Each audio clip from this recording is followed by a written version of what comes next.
Amém. Graça e paz de Cristo. Amém, queridos?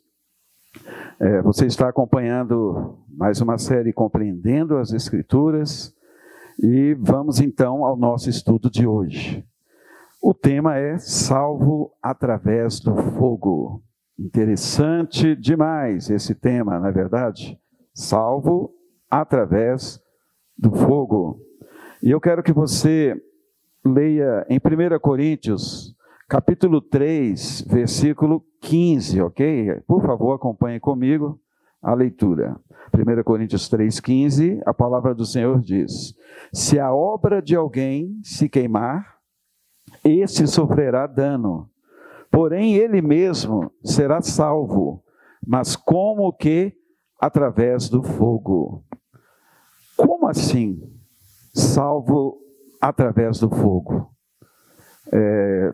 Que nós saibamos, somos salvos pela graça de Deus. Mas nós lemos aqui na palavra que muitos serão salvos, como que através do fogo. Então, o que Paulo está querendo nos ensinar, queridos, com essa expressão? O que significa esse termo, essa palavra fogo? Paulo diz, né, que a nossa salvação é pela misericórdia de Deus, não é por obras, amém? É por sua graça. Então, como vamos entender esse texto aqui? Parece que ficou confuso isso aí, não é verdade? Agora, uma observação importante que eu quero fazer é que o fogo na verdade, é uma figura de linguagem, ok? E essa palavra é muito usada em toda a Bíblia, tá? E para nós entendermos o significado aqui, nesse texto, é fundamental, como sempre, analisarmos o contexto. E é o que nós vamos fazer, ok? Para que tenhamos um entendimento correto, na verdade, do que Paulo está ensinando. Então, o que é ser salvo através do fogo, como nós acabamos de ler? Faremos então algumas abordagens para esclarecer isso.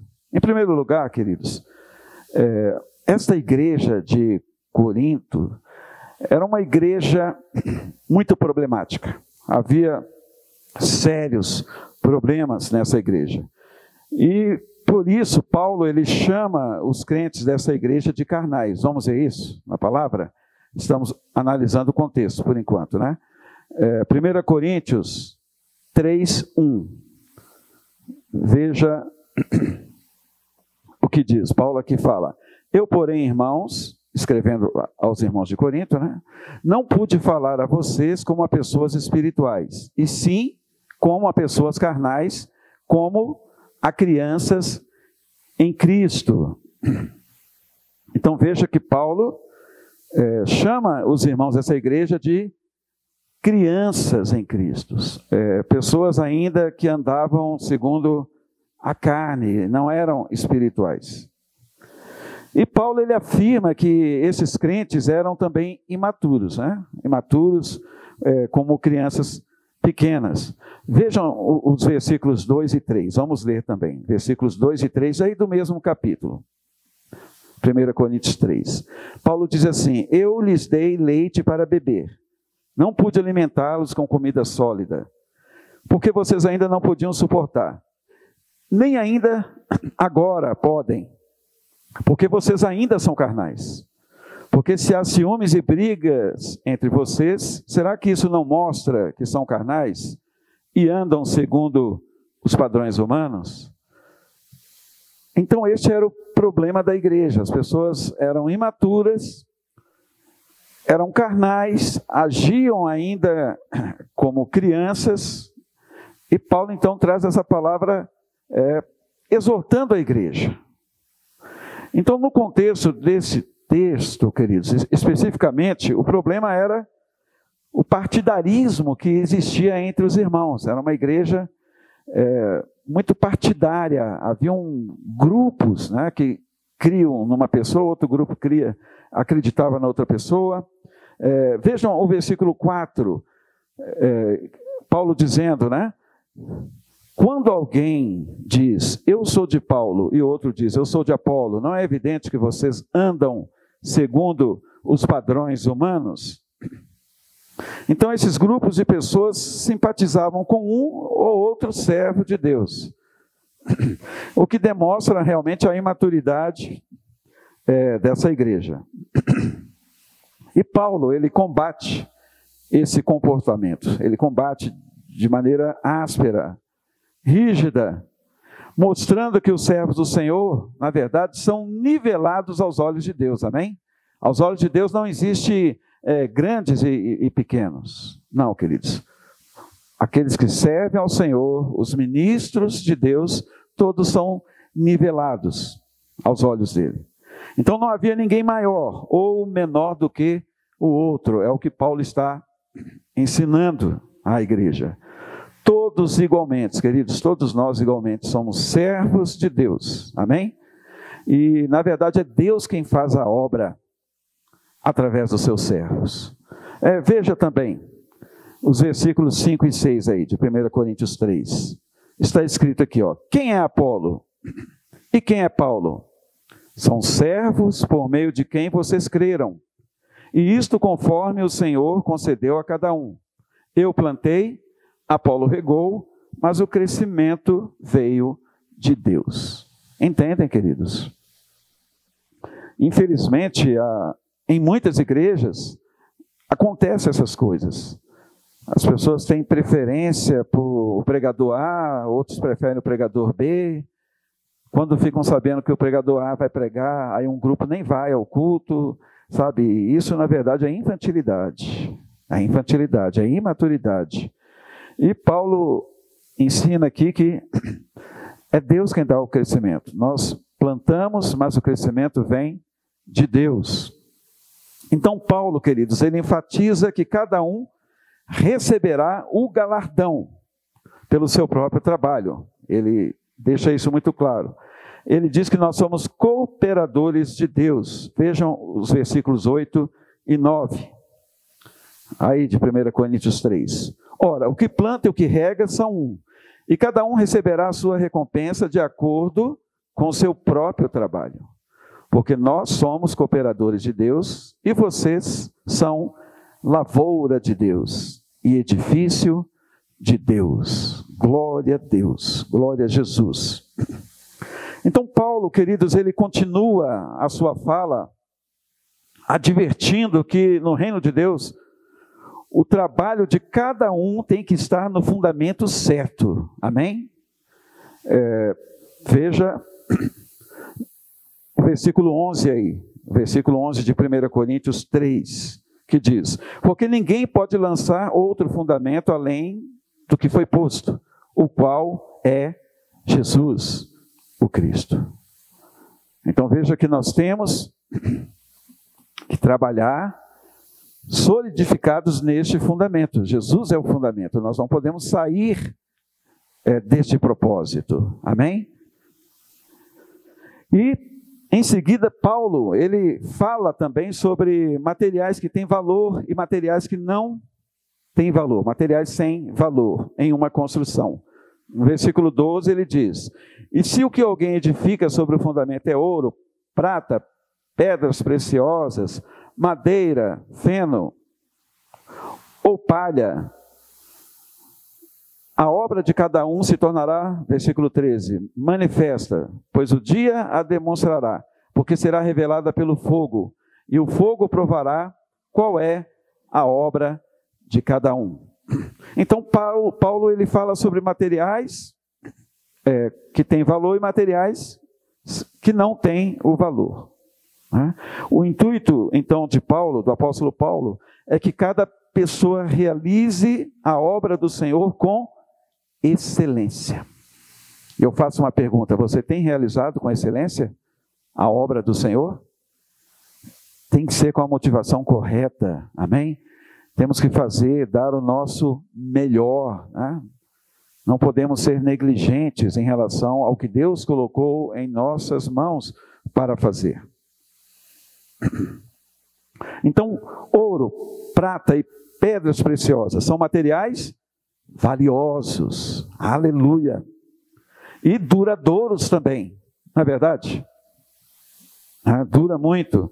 E simbolizam, na verdade, o nosso zelo, a excelência, a sabedoria de alguém que edifica a obra de Deus de maneira correta.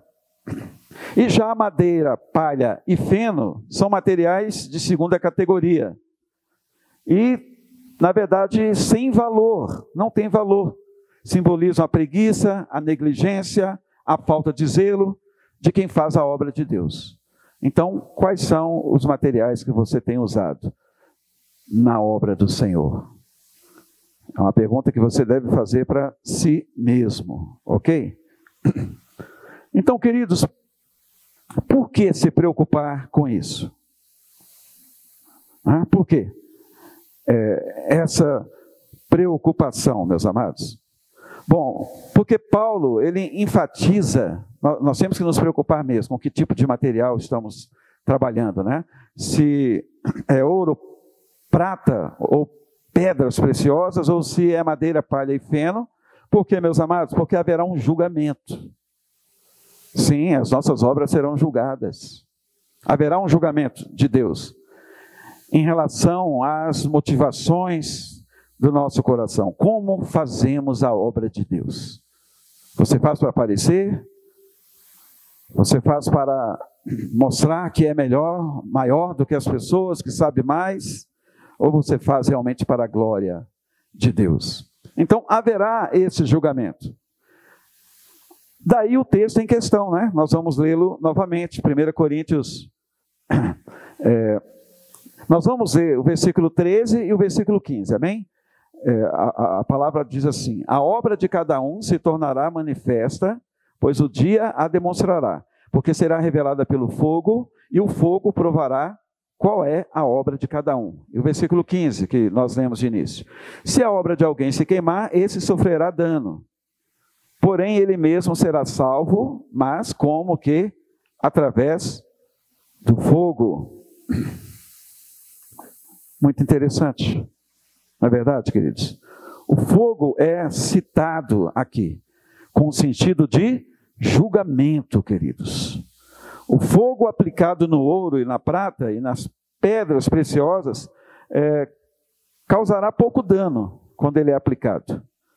Mas na madeira, na palha, no feno, vai destruir tudo. Tudo vai ser destruído quando é madeira, palha e feno. Então, o julgamento mostrará as obras de cada um. As minhas obras, as suas obras. E só irá permanecer o que for ouro, o que for prata, o que for pedras preciosas. Ok? E claro, temos que construir sobre o fundamento que é Jesus, né? Deus se agradará ou não das nossas obras. Depende do material que estivermos usando, queridos. Se estivermos trabalhando com preguiça, com negligência, com falta de zelo, se estivermos fazendo a obra de Deus relaxadamente, as nossas obras vão se queimar, serão destruídas. Mas do contrário, não se queimarão, mas permanecerão. Então a questão aqui, nesse texto, meus amados, não é a condenação dos crentes de Corinto, tá? Não é esse assunto aqui, não é a condenação, não é perda de salvação, nada disso, até porque não existe isso, né? A questão aqui, meus irmãos, é em relação às nossas obras. Até porque a salvação é pela graça, né? Nós somos salvos não é pelo que nós fazemos, mas é pelo que Cristo fez por nós. Amém? A Bíblia diz que Ele se fez pecado no nosso lugar. Ele se fez maldição no nosso lugar. Ele se fez pecado por mim e por você, para que eu e você nos tornássemos justiça de Deus. Amém? Então a salvação é pela graça de Deus e não por nossos méritos. Mas as nossas obras serão julgadas. É o que está muito claro aqui. Veja o que está escrito no versículo 14 aí. de 1 Coríntios 3. Se aquilo que alguém edificou sobre o fundamento permanecer, esse receberá recompensa. Glória a Deus. Tremendo isso aqui, né? Então, aqui fala sobre recompensa, sobre galardão.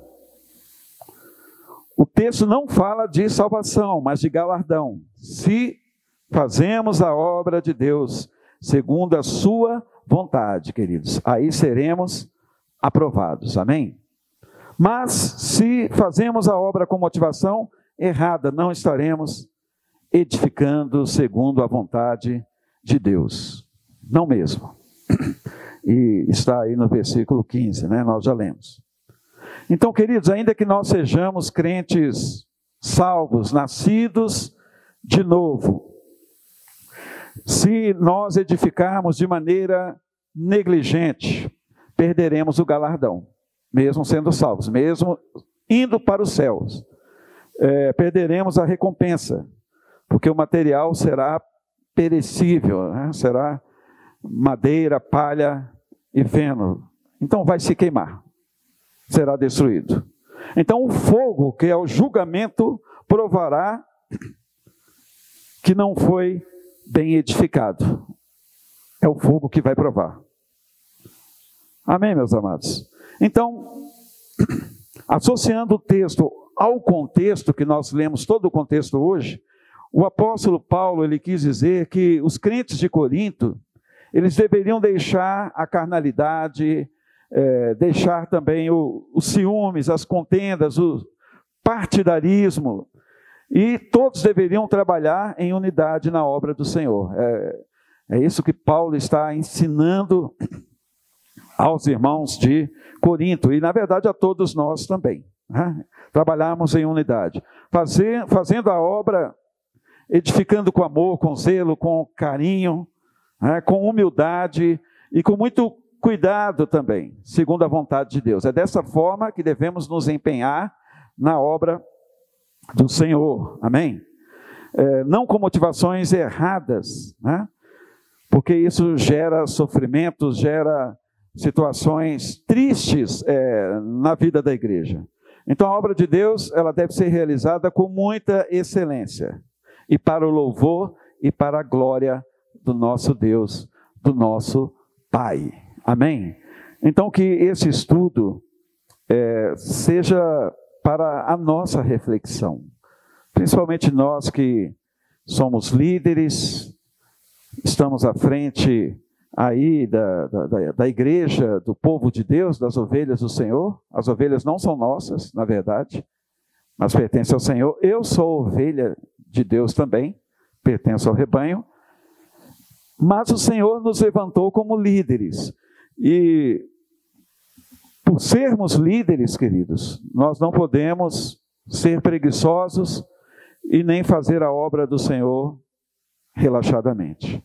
A palavra do Senhor lá no Velho Testamento diz que maldito é o homem que faz a obra do Senhor relaxadamente. Então, seja um líder de oração, de compromisso com Deus, seja um líder que conheça bem a palavra de Deus, que saiba manusear a palavra do Senhor, amém?